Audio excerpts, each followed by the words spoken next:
Eh, eh. Excusez-moi. Ah. Bonsoir tout le monde. Bonsoir. Bonsoir. Je voudrais faire une intervention rapide. Ah. J'ai cru comprendre que c'était ton anniversaire. Eh oui, c'est mon anniversaire. Ben, moi aussi j'ai pensé à un cadeau pour toi. Oh, un cadeau Oui. pour moi. Yeah. Merci. J'espère que vous avez aussi des cadeaux pour moi. Je vous ai invité quand même. Ok, je l'ouvre.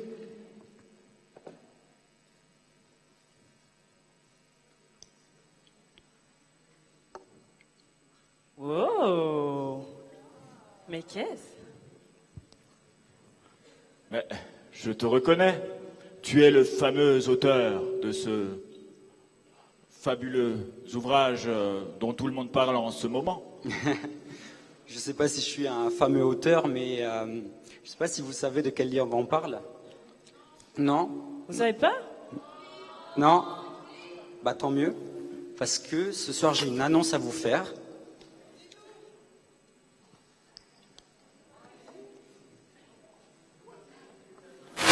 Le 19 juillet 2025, j'ai publié mon premier livre.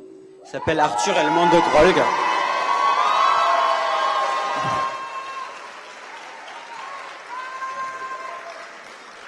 Et donc, il est disponible en format papier et en format e-book. Donc, vous pouvez le trouver quand vous tapez sur Amazon. Puis voilà. C'est super. Mais du coup, je suis vraiment curieuse. Est-ce que je peux lire Vas-y. la petite page de Vas-y. couverture? Fais-nous Ok. découvrir.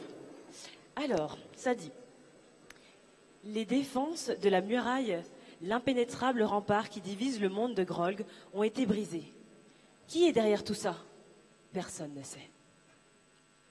Mais les contrées du Nord, où vit le jeune Alexandre d'Éléon, courent à présent un grand danger. Tant que la muraille est vulnérable, plus rien ne pourra les protéger. Des terrifiantes terres sauvages, peuplées de créatures féroces et gouvernées par une magie étrange.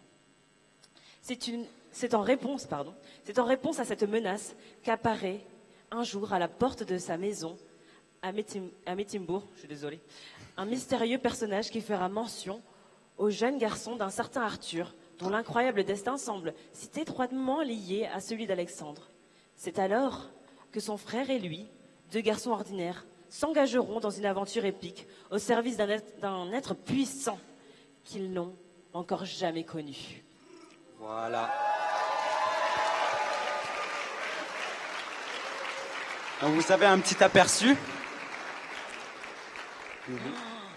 Mais, mais dis-moi, Oui, dis-moi. depuis combien de temps écris-tu? J'écris depuis l'âge de 8 ans. Donc, ça fait un petit moment. Et qu'est-ce qui te pousse à écrire? Qu'est-ce qui t'incite? Disons que j'aime écrire des histoires. Donc, c'est ma passion depuis tout petit. J'adore raconter quelque chose, j'adore faire jouer mon imagination.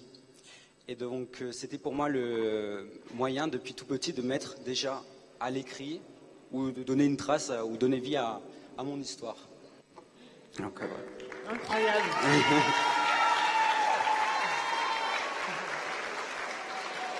Et j'ai encore une question. Comment le fait d'écrire te permet-il de devenir la meilleure version de toi-même alors? Donc, c'est une bonne question. En fait, maintenant j'ai une autre façon d'écrire. Avant, j'écrivais parce que j'aimais l'histoire. Maintenant, j'écris parce que j'écris pour les autres. Je veux édifier les autres. Je veux apporter quelque chose dans leur vie. Et la meilleure façon, c'est de leur transmettre des émotions. Que ce soit la paix, le réconfort. Et pour moi, quand je travaille là-dessus, je me rapproche davantage de Dieu. Et c'est pour moi, ça a été un changement dans ma vie, de pouvoir travailler, lui faire confiance, et en même temps d'avoir un but plus élevé que simplement écrire une histoire. Merci.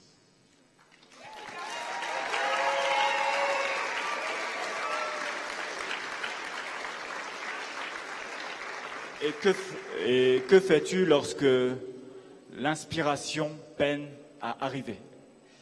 Ça arrive souvent.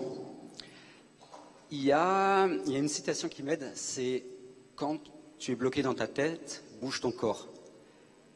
Et donc, quand je n'ai pas d'inspiration, je me déconnecte un peu. Je sors, je bouge, j'essaie de faire autre chose. Et c'est comme ça que je me libère, que je laisse venir l'inspiration. Si je la force, elle ne viendra pas. Et du coup, je me mets dans des dispositions pour l'inviter calmement. J'ai encore une dernière question pour toi, Gareth. Alors, est-ce que tu as l'impression que ton talent fait une différence dans la vie des gens? Et si oui, pourquoi? Je dirais, bon, pour être honnête, je dirais pas vraiment que c'est un talent, je dirais plutôt que c'est un don que le Seigneur m'a donné. Je repense un peu à ce que Sœur Makonki a dit ce soir, a partagé ce soir, que on a l'impression que notre apport est tout petit, mais le Seigneur peut faire de grandes choses. Et c'était pour moi cette expérience, apporter un peu, de faire le maximum que je peux, mais c'est très petit à côté. Et le Seigneur a fait de ce que j'ai fait une grande chose, un miracle. Donc je suis convaincu qu'un miracle aura un effet bénéfique dans la vie des gens. Merci beaucoup, Gareth. On Merci. applaudit Gareth.